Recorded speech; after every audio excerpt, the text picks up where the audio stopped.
And welcome back. Chief Meteorologist Tim Buckley from WFMY here with a lot of meteorologists. We have a little extra weather coverage throughout the week here as we take a look back at Hurricane Helene. It's about 1 year now. As we go throughout the whole week, we're going to have some special coverage for you. I'm joined by Becca Birdsall at WCNC in Charlotte, and of course, Chief Meteorologist Brad Panovich, who throughout the week is going to be live in the North Carolina mountains. Today, Brad, we find you up in Valle Crucis. You're going to show us a little bit about what's going on there now and kind of how it compares to what things were like about 1 year ago. Take it away. Yeah, Tim, Valle Crucis, if you're not familiar with this area, it's west of Boone. It's kind of in the western part of the county, and it is a valley. It's called Valle Crucis. It sits down in this little valley here. There's a creek that runs right behind me, and I'm going to walk over here and kind of show you. There's a very small creek, and this creek is called Dutch Creek, and you might see the ice cream place by the name Dutch Creek Ice Cream there. There's the creek right there. Pierre's going to show you what it looks like. That's what it looks like right now, and obviously we're in dry conditions, but that's what typically that creek looks like. Now, a year ago when Helene hit this area, the water was about 6 feet high. Where I am right now, I'm 6'3", so imagine the water up to my head. You may know the Mass General Store, which is here in Valle Crucis. It's actually about 2.5 miles up the road, but the annex is right here behind us, and the annex is actually where we do have basically the clothing part of the store. They have lines on the front of the store, and it shows where all the famous floods are. You've got Ivan and Francis there, but the highest line on the front door now for flood events is Helene. It's way up there around 4 feet. Across the street, we have the Valle Crucis United Methodist Church. That church has flooded several times, but this go around, they're actually lifting the church, guys. What they're doing, they're going to raise the level of the church about 4 feet. They're putting a whole new foundation on. They just started about 4 or 5 weeks ago. The goal is to get that lifted completely up in the next couple of weeks, and then eventually build the foundation under it and then lower it back down. And the church might open sometime in the spring. But the goal is to rebuild better, build back better, I should say. I have too many B's there, but build back better. That's the goal when you see all the rebuilding going on here. But what is crazy to think about is a year ago, this whole valley being covered underwater, and now it looks just gorgeous out here. You can see why people love this area so much, but also when you look at where the creeks and streams are, guys, you can see how easily it does flood up here. Yeah, it's pretty amazing to see that. And, just to think about how much of a raging river it was 1 year ago at this time is really shocking to think. Now, we talk about 1 year ago, the path of the storm. What's amazing is, here we sit on Monday. A year ago, we don't even have Helene formed yet at this point. It was still a before system, or what we would call just an area of interest. Now, at this point in the timeline, the Hurricane Center, and for those that might not know, they put out these little areas of interest, as they call them. Red usually means that there's a 70% chance or greater of it forming. 1 year ago on today's date, there was an 80% chance that Helene would form right there in the Caribbean or in the Gulf. You can see that's about a certainty. Once you get to that point, you're likely going to have a system. But what's even more surprising is, we didn't even have a cone to show you at this stage in the game. The cone, the forecast for the eventual system, that would start to come tomorrow. And guys, I was a little curious, so I kind of pulled this a day early. We'll show it again tomorrow, I'm sure, for the 1 year ago look back. But they nailed the forecast with this initial cone. I mean, it took it from the Caribbean up into the Gulf, making a landfall in Florida, which happened, going right through Georgia, which happened. It really devastated places like Macon, then upstate of South Carolina, western North Carolina, and that's exactly what we saw, and we all know the horrible impacts that happened from there. But really amazing to kind of see just how bad the system got so quickly. It only took a couple of days, but also the forecast accuracy that we'll get into more throughout the week. This was a storm that, even though it formed pretty fast and it did get big and strong very quickly, it was forecast very well throughout the course of time and throughout the event, and something that I think, Becca, as you're looking at this too, it's kind of amazing to me that, the forecast cone was so accurate so early. It's also important. The storm prediction, or the National Hurricane Center, is fantastic at this, and it's why it's important to know that there are impacts beyond the cone as well.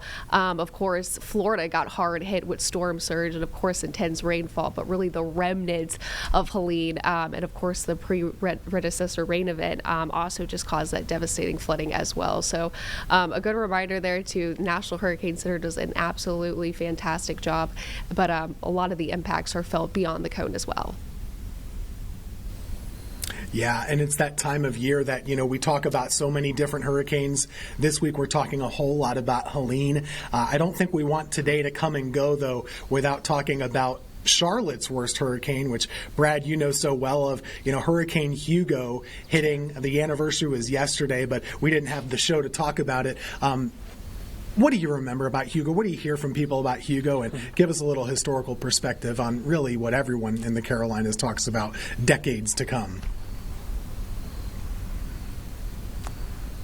Yeah, so I was just getting into high school when Hurricane Hugo hit. So I remember Hugo as a high schooler, but when I moved to Charlotte, as most people who move here from other parts of the country, the first thing you would hear about is people talk about Hugo. Hugo was the storm that everybody in the Charlotte area, and frankly, most of the Western Carolinas outside of the mountains, I'm talking the foothills, that was the storm of record. And what was interesting about Hugo, getting to the station and talking to some of the people that were here at the time, we had a photographer who was here at the time and a reporter, I remember, who was anchoring the weekend show when I first got to Charlotte, and she was telling me about how everybody went to the coast to cover Hurricane Hugo, and when it blew through, they started heading back to Charlotte, and they couldn't get a hold of anybody back in Charlotte at the station, and they thought that was weird. Obviously, this is pre-cell phone, so you stop at a payphone and call back to the station, and they got back to the station and realized there was all this destruction and power outages, and everyone at the station asked, hey, do you have supplies from the coast, because they weren't prepared in Charlotte. And what made Hugo, I think, stick out to a lot of people was it was one of the first storms in the Carolinas where I think people realized that hurricanes and tropical systems just are not coastal events. They are inland events. They cause widespread damage. And Hugo, up until an ice storm in 2002, had caused the most tree damage and the biggest power outages in all of the Carolinas until an ice storm hit in 2002. Now, somebody who was here at that time was our own Larry Sprinkle. He was actually forecasting this storm from our studios, which were on Hood Road in Northeast Charlotte.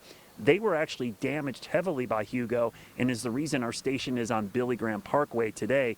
Let's look back at what happened then when Larry was on the air. He reminisces about that today on the anniversary, the 36th anniversary of Hugo. Then right in the middle of what I was saying, the ceiling, about a 500-pound section of ceiling caved in the studio just about 10 feet away from me.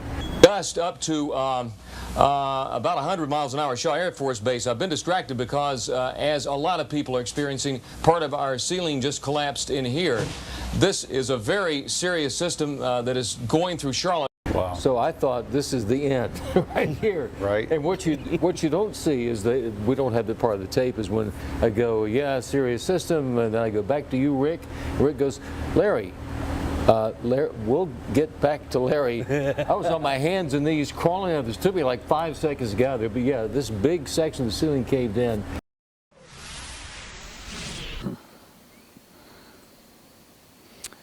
All right, yeah, that's just crazy. I hear that story all the time. If you're at WCNC, you hear the stories about the ceiling collapsing on Larry and why we ended up building a new building where it was. Now, what I think is interesting about Hugo is it was the storm that most people remember and realize that hurricanes can hit inland, because it was still a hurricane over Charlotte with sustained winds of 80 miles per hour. But now we've had Helene, which is another reminder that the impacts from these storms can be vast. And now, will Helene replace Hugo in many areas? Definitely in the mountains. I don't know if it'll do so in Charlotte, but Tim, we have a bad history with H-named storms in the Carolinas. Yeah, there's a bad history with H. I know a lot of people say the same thing about the letter F storms too. You've got the Frans, the Floyds, and the Florences of the world as well. But, Hugo is a unique path and almost, a perfectly bad path for Charlotte, just like Helene was a perfectly bad path for the mountains. This is a graphic I made up a little while ago, and I probably need to update it somewhat, but I kind of tried to categorize the different types of North Carolina hurricanes that you might get. You can get a really bad hurricane if it hits the Gulf, and then it kind of curves and moves its way inland through the Carolinas. This is not exactly what happened with Helene. For our area, it's usually not that bad if it kind of moves inland up in eastern North Carolina because we're on the weaker side of the system. And if you have one that's a little bit offshore, we usually tend to see nothing. But Hugo, boy, is that a bad path for Charlotte, of course, the Piedmont too. You know, you get the worst of the wind because if it moves inland quickly, you're going to get all the wind, all the rainfall. You also have tornado threats. You can be on the dirty side of the system.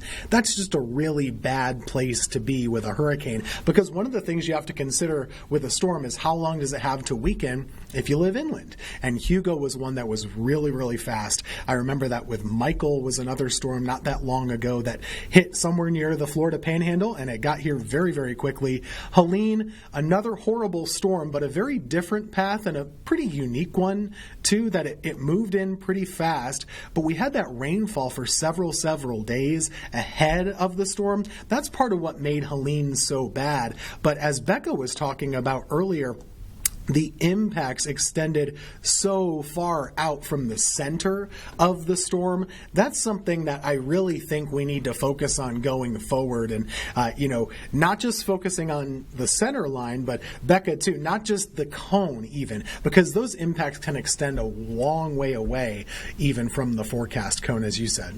Yeah, that's right. And something that comes to mind, especially when I do school talks, is students always ask me, has a hurricane ever impacted Charlotte?